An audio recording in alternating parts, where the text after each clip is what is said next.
Hi madam. Hi madam, fish తినడం వల్ల psoriasis ఎక్కువ అవుతా మేడం? సో చాలా మందికి ఏంటంటే ఆ ర్యాషెస్ పొలుసులాగా ఉండటం వల్ల ఫిష్ తినడం వల్ల ఇది ఎక్కువ అవుతుంది అనుకుంటారు. కాదండి, ఇది ఒక ఆటోఇమ్యూన్ డిసార్డర్.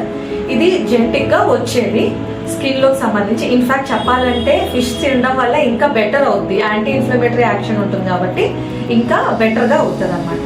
పేలు వల్ల పెయిన్ కూడా వస్తుందా మేడం?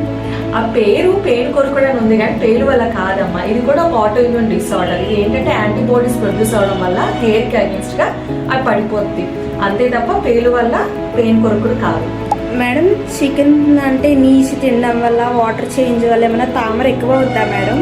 యాక్చువల్లీ తామర చికెన్ వల్ల ఎక్కువ అవ్వదమ్మా. అది ఏంటంటే గాలాడిన ప్రదేశాల్లో చెమట తడి ఉండిపోవడం వల్ల మనకి తామర అనేది పెరుగుతుంది. సో చాలా మంది ఏంటి, నేను చికెన్ తిన్నాను, వేరేయో తిన్నాను అందువల్ల ఎక్కువ అయిపోయింది అంటారు. అసలు దానికి సంబంధమే లేదు, శుభ్రతకి సంబంధించింది తామర అనేది.